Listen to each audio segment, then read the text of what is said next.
Hello students, welcome to Arihan Padhaku. I am your educator Shivani. In the last video, we were discussing the NCERT back exercise questions of chapter number 13, that is magnetic effects of electric current of class 10. Today we will continue with the back exercise.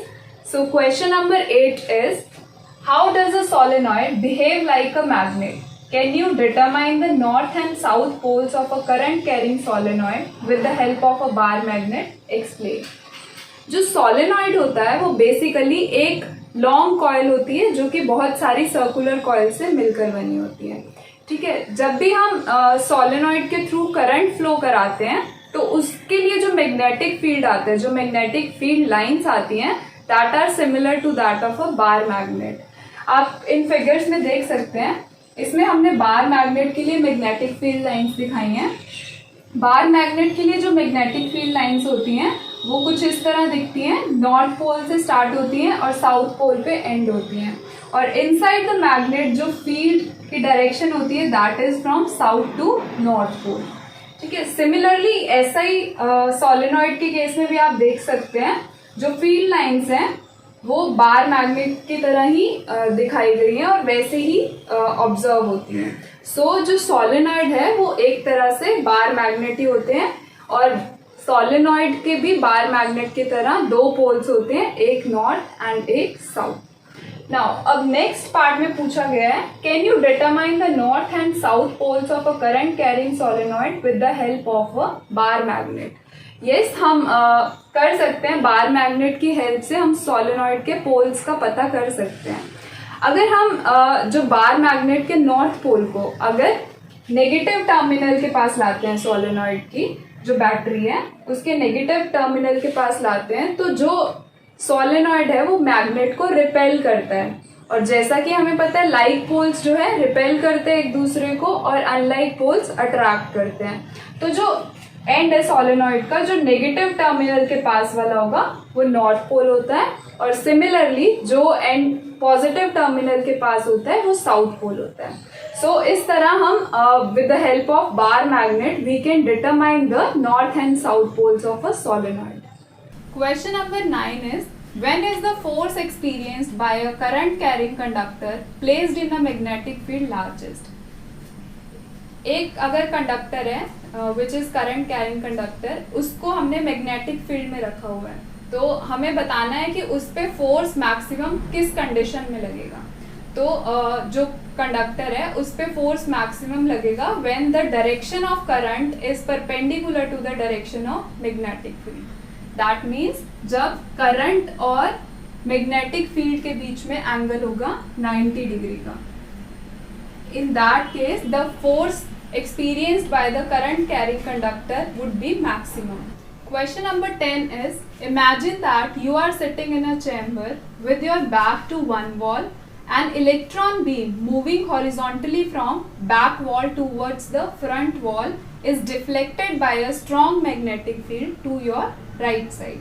What is the direction of magnetic field? इस question में क्या situation दी हुई है, मान लो आप wall की तरफ back करके बैठे हो और उसके सामने एक वॉल है क्योंकि चैम्बर है उसमें. ठीक है, तो जो पीछे वाली वॉल है दैट इज बैक वॉल और आगे वाली फ्रंट वॉल.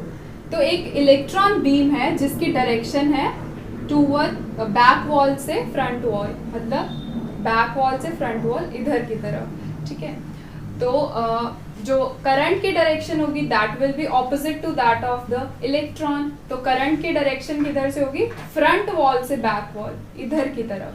ठीक है, तो करंट की डायरेक्शन होगी front wall to back wall. Opposite direction में होगा जिधर हमारे इलेक्ट्रॉन की डायरेक्शन है. अब हमें बोला हुआ है कि स्ट्रॉन्ग मैग्नेटिक फील्ड की वजह से जो वो है बीम है that is deflected towards right. ठीक है, राइट में जो है डिफ्लेक्शन हो रहा है, दैट मीन्स जो आपका फोर्स होगा, फोर्स की डायरेक्शन राइट की तरफ होगी. ठीक है, तो फोर्स होगी राइट की तरफ.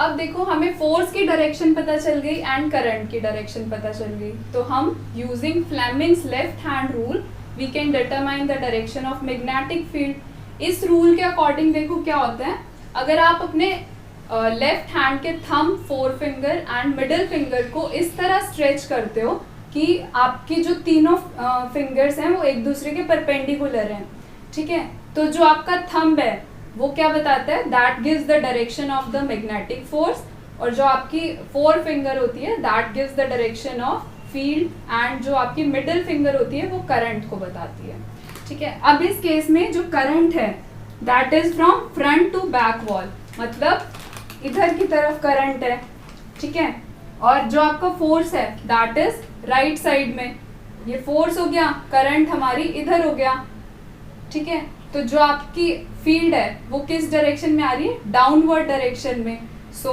The magnetic field, direction of magnetic field will be in the downward direction.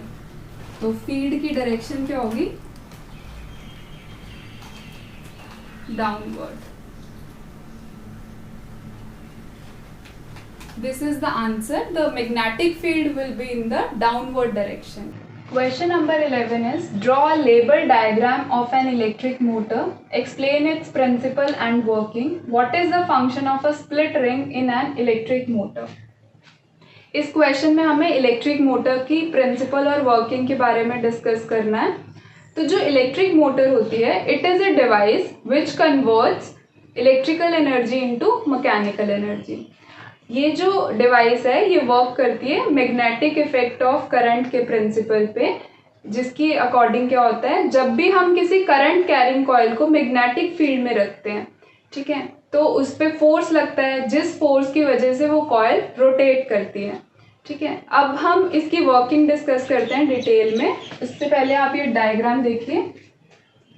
Coil है हमारी ABCD, जिसको हमने परमानेंट मैग्नेट के दो पोल्स के बीच में रखा हुआ है, north pole and south pole. ये जो कॉइल के दो एंड्स हैं A और D, इनको दो रिंग से अटैच करा हुआ है, R1 एंड R2, और फर्दर ये जो रिंग्स हैं ये दो ब्रशेस से अटैच्ड हैं, B1 और B2। R1 ring B1 ring brush से अटैच है, R2 रिंग B2 से, ठीक है। अब ये जो फिर इसको ब्रशेस के थ्रू हमने इस सर्किट को बैटरी से कनेक्ट करा हुआ है, ठीक है। जब हम इस सर्किट को ऑन करेंगे तो करंट फ्लो होना स्टार्ट होगा।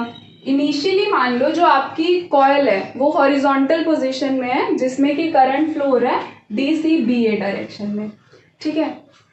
अब करंट फ्लो हो रहा है कॉइल में और इसको हमने मैग्नेटिक फील्ड की प्रेजेंस में रखा हुआ है, तो इसमें क्या होगा, फोर्स लगेगा हर आर्म पे। इसकी जो आर्म्स हैं AD, BC, CD and AB, इन पे फोर्स लगेगा, ठीक है, जो कि हम बता सकते हैं, जिसकी डायरेक्शन हम फ्लेमिंग्स लेफ्ट हैंड रूल से। अब देखो जो आर्म्स AD और BC हैं, ठीक है, ये क्या है, मैग्नेटिक फील्ड के पैरेलल, ठीक है, तो इन पे तो कोई फोर्स नहीं लगेगा। और जो आर्म्स है AB एंड CD, इनमें फोर्स लगेगा। हम इनकी डायरेक्शन निकाल सकते हैं फ्लेमिंग्स लेफ्ट हैंड रूल से। वो कैसे, जैसे देखते हैं AB आर्म में करंट नीचे की तरफ फ्लो हो रहा है, और जो आपका मैग्नेटिक फील्ड है that is from left to right, ठीक है। तो फील्ड है आपका left to right, current flow हो रहा है नीचे की तरफ, तो आपके जो फोर्स की direction I that is in the outward direction, outward force लगेगा। सिमिलरली हम इस आर्म में निकाल सकते हैं। इस केस में करंट है अपवर्ड डायरेक्शन में, तो फोर्स जो हमारा आएगा that is in the inward direction.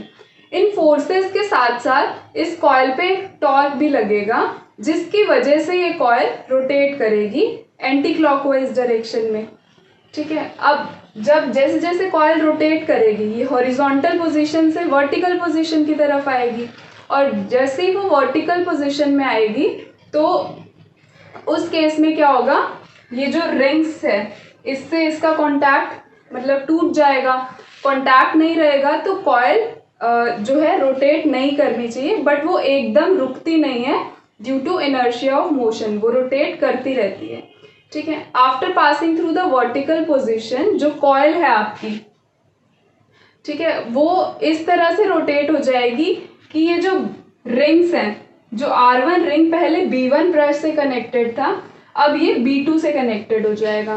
तो ये जो रिंग्स है ये अपनी पोजीशन को रिवर्स कर देंगे। R1 अब B2 से कनेक्ट हो जाएगा और R2 B1 से। ठीक है, तो जिसकी वजह से क्या होगा, आपके जो करंट की डायरेक्शन है वो भी रिवर्स हो जाएगी, बट जो फोर्स है, बट जो करंट है आपका राइट हैंड साइड पे वो सेम ही रहेगा। इसलिए जो फोर्स है AB में वो आउटवर्ड ही रहेगा और इधर CD में इनवर्ड रहेगा। ठीक है, तो आपकी कॉइल जो है वो हमेशा एंटी क्लॉकवाइज रोटेट करती रहेगी। तो इस तरह से जो इलेक्ट्रिक मोटर है वो वर्क करती है।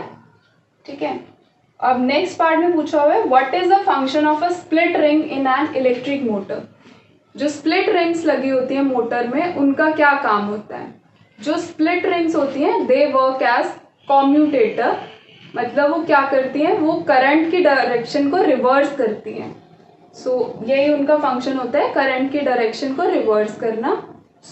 इस क्वेश्चन का आंसर आपको समझ आ गया होगा और ये काफ़ी इंपॉर्टेंट क्वेश्चन है।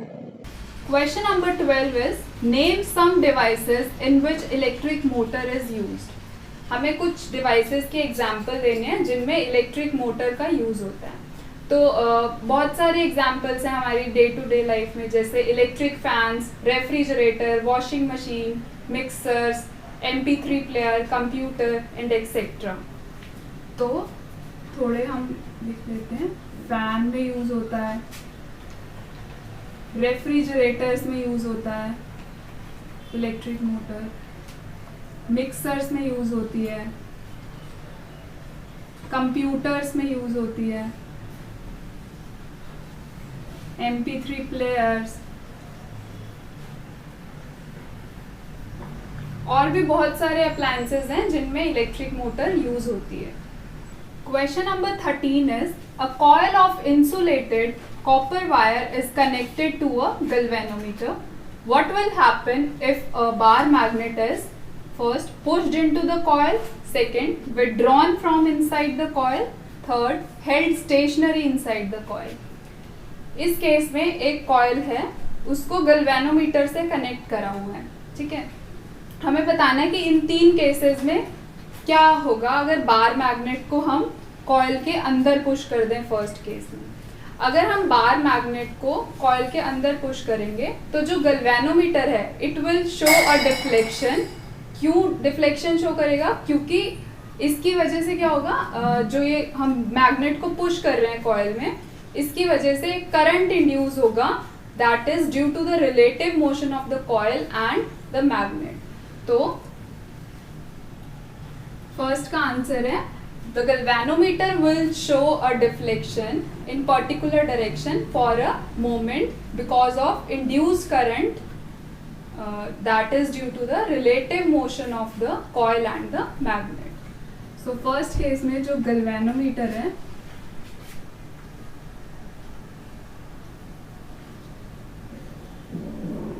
shows a deflection. Second case क्या है, if the bar magnet is withdrawn from inside the coil. ठीक है, अगर हम बार मैग्नेट को कॉइल से निकाल लेते हैं तो क्या होगा, इस केस में इंड्यूस करंट तो होगा प्रोड्यूस, बट वो किस डायरेक्शन में होगा, ऑपोजिट डायरेक्शन में। So there will be a deflection in the galvanometer, but it would be in the opposite direction. So second का आंसर है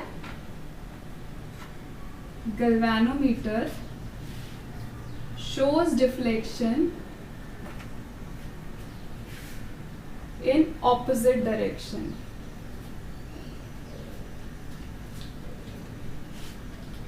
ठीक है, अब थर्ड केस क्या है, if the bar magnet is held stationary inside the coil. अगर bar magnet को stationery रखा हुआ है कॉइल के अंदर तो इस केस में कोई भी करंट इंड्यूस नहीं होगा, क्योंकि बार मैग्नेट में मोशन तो है ही नहीं। ठीक है, तो करंट इंड्यूस नहीं होगा तो गैल्वेनोमीटर कोई डिफ्लेक्शन नहीं शो करेगा। So answer is there will be no deflection in the galvanometer. Clear हो गए ये तीनों cases. Question number 14 is two circular coils A and B are placed close to each other. If the current in coil A is changed, will some current be induced in the coil? Give reason. दो coils हैं A and B जो एक दूसरे के पास पास रखी हुई हैं, ठीक है। अब मान लो कॉइल A में क्या है, करंट चेंज हो गया, तो इसकी वजह से क्या B में करंट चेंज होगा या नहीं होगा, हमें बताना है एंड उसका रीजन देना है। अगर देखो कॉइल A का करंट चेंज होगा तो उसकी वजह से जो कॉइल A का मैग्नेटिक फील्ड है वो भी चेंज होगा, ठीक है। और B कॉइल उसके पास में रखी हुई है तो B कॉइल में क्या होगा, उसके अराउंड का मैग्नेटिक फील्ड चेंज हो जाएगा और मैग्नेटिक फील्ड के चेंज होने की वजह से जो करंट है इंड्यूस होगा कॉइल B में due to change in the current of A, ठीक है। तो इसका आंसर है yes, current will be induced in coil B, ठीक है। तो जो A में अगर हम करंट चेंज करेंगे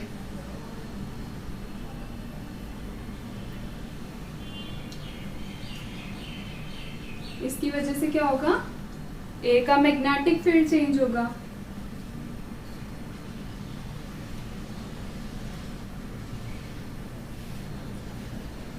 जिसकी वजह से क्या होगा, B के अराउंड का फील्ड भी चेंज होगा एंड B में करंट इंड्यूस हो जाएगा।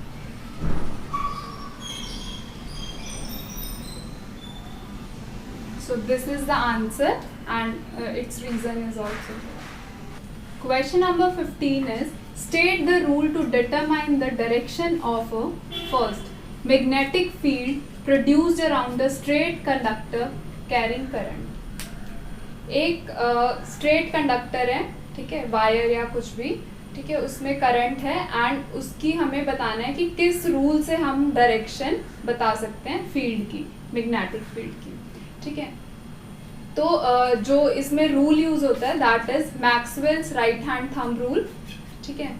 इस रूल के अकॉर्डिंग क्या होता है, अगर आप अपने राइट हैंड के थंब को करंट की डायरेक्शन में आप पॉइंट आउट करते हो, ठीक है, और जो कर्ल्ड फिंगर्स होती हैं वो क्या करती हैं, वो मैग्नेटिक फील्ड की डायरेक्शन को बताती हैं। थंब किसको बताता है, करंट की डायरेक्शन को, और कर्ल्ड फिंगर्स बताती हैं मैग्नेटिक फील्ड की डायरेक्शन को, ठीक है। तो फर्स्ट का आंसर है मैक्सवेल्स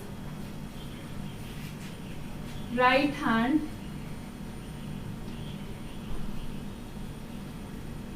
थंब रूल, ठीक है। According to this rule if we point out the thumb of our right hand in the direction of current, then the curled fingers will give the direction of magnetic field. Clear? Now second है force experienced by a current carrying straight conductor placed in a magnetic field which is perpendicular to it. अब हमें force की direction बतानी है एक current carrying conductor में जिसको magnetic field में रखा हुआ है परपेंडिकुलर डायरेक्शन में, ठीक है। अब फोर्स की डायरेक्शन को बताने के लिए we use Fleming's left hand rule, ठीक है। आप देख सकते हैं यहाँ पे इस रूल के अकॉर्डिंग आप अपने लेफ्ट हैंड के thumb, four finger and middle finger को इस तरह से स्ट्रेच करते हो कि तीनों एक दूसरे के म्यूचुअली परपेंडिकुलर हो, और जो आपका थंब है वो फोर्स की डायरेक्शन को बताता है, ठीक है, और आपकी जो इंडेक्स या फोर फिंगर होती है ये बताती है मैग्नेटिक फील्ड की डायरेक्शन को, और जो मिडिल फिंगर होती है that tells the direction of current. तो फोर्स की डायरेक्शन पता करने के लिए we use Fleming's left hand rule.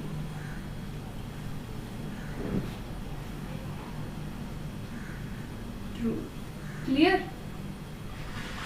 अब लास्ट पार्ट है current induced in a coil due to its rotation in magnetic field. अब हमें इंड्यूस करंट की डायरेक्शन को बताना है, वो हम बताते हैं by using the Fleming's right hand rule. इस रूल के अकॉर्डिंग आप अपने राइट हैंड को इस तरह स्ट्रेच करते हो कि आपका thumb, four finger and middle finger तीनों एक दूसरे के परपेंडिकुलर हो, और आपका जो थंब है वो क्या बताता है, it represents the motion of conductor, और जो आपकी इंडेक्स फिंगर होती है it tells the direction of the field, और जो सेंटर फिंगर होती है मिडिल फिंगर ये बताती है आपके इंड्यूस्ड करंट की डायरेक्शन को.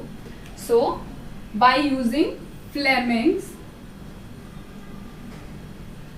राइट हैंड रूल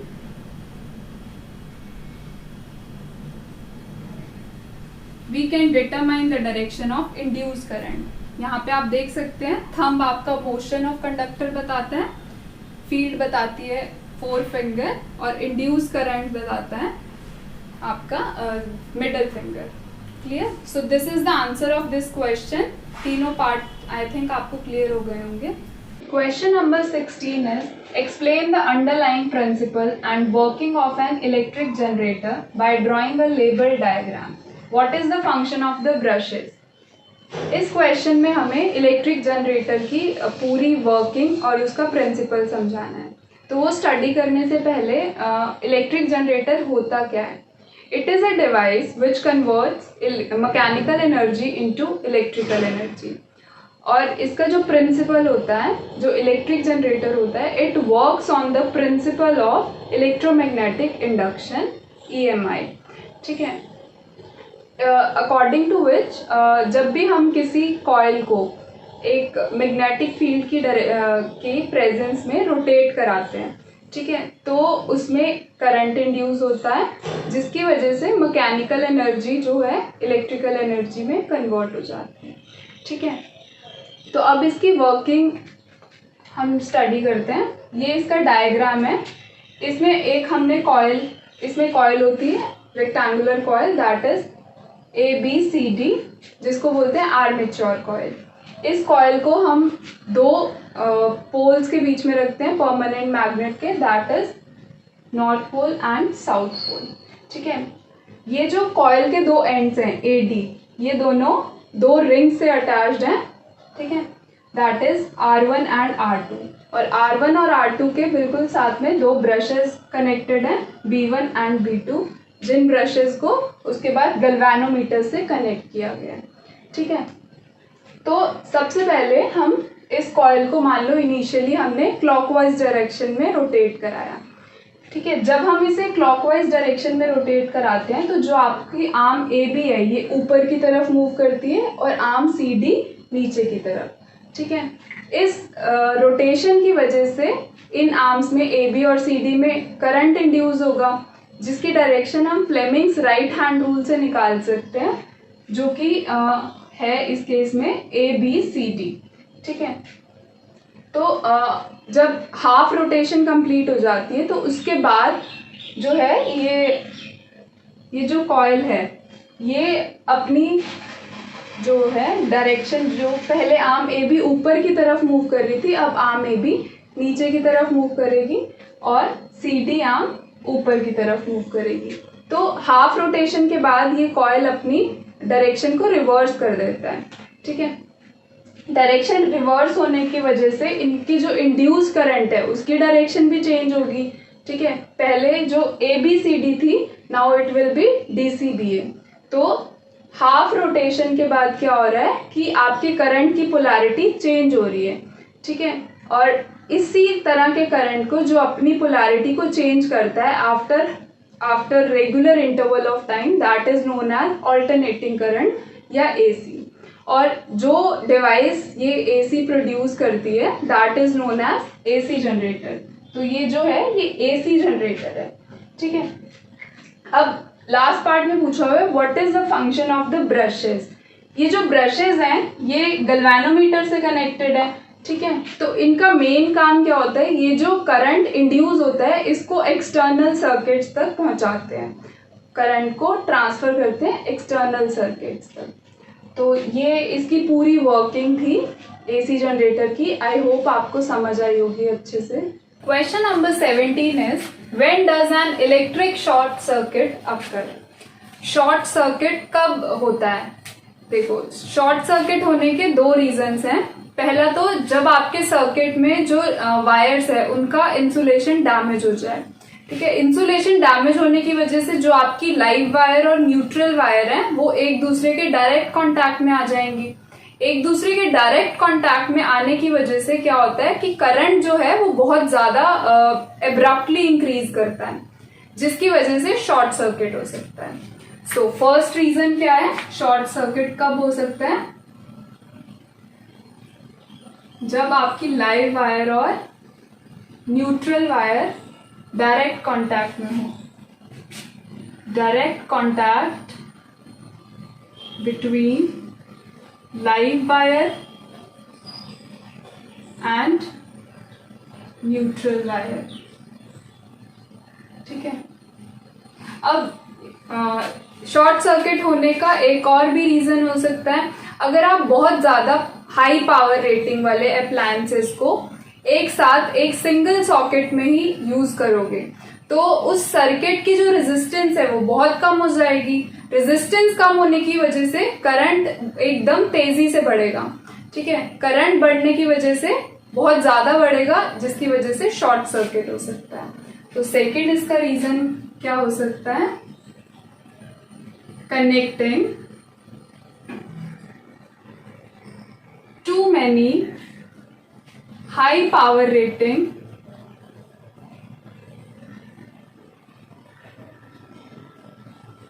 devices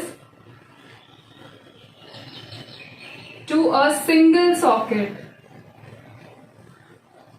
ठीक है, तो ये दो मेन रीजंस है जिनकी वजह से शॉर्ट सर्किट हो सकता है। Question number 18 is what is the function of an earth wire, why is it necessary to earth metallic appliances. हमें बताना है कि जो अर्थ वायर हम यूज करते हैं सर्किट्स में उसका क्या काम होता है, उसको हम क्यों यूज करते हैं। आपके सर्किट में अगर मान लो करंट लीकेज हो रही है तो अर्थ वायर उस लीक्ड करंट को क्या करता है, it transfers the current to the ground. ठीक है, तो अर्थ वायर का क्या फंक्शन होता है? To transfer the current to the earth या फिर ग्राउंड। ठीक है, इसके सेकेंड पार्ट में पूछा हुआ है why is it necessary to earth metallic appliances. Metallic appliances की अर्थिंग करना क्यों जरूरी है? क्योंकि अगर हम उनकी अर्थिंग नहीं करेंगे तो करंट लीकेज की वजह से क्या हो सकता है, आपको इलेक्ट्रिक शॉक लग सकता है। तो इस इलेक्ट्रिक शॉक से बचने के लिए we use earthing of the metallic appliances. तो मेटालिक अप्लायंसेस में अर्थिंग क्यों करते हैं? To avoid electric shocks. Clear? ठीक है, इसके साथ आपके एनसीईआरटी क्वेश्चंस कंप्लीट होते हैं। So that's all for this video. Thank you.